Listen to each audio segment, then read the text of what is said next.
ছাগলে তো খাবার খাচ্ছে না, খাবার অন্য দোকানে কারো খাওয়ানো যায়নি, ধ্যান দি। মাছের খাবার দাও না, তাহলে মাছের দিয়ে আসি। তাই করেন, দাও।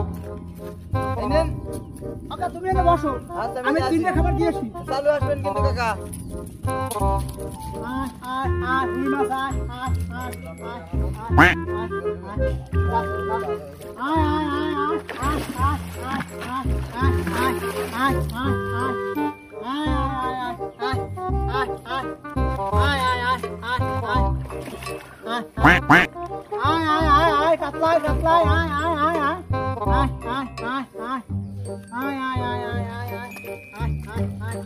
আনো মাছটা আসেন, এত দেরি সময় নাই, কাকা বসে রয়েছে দিকে।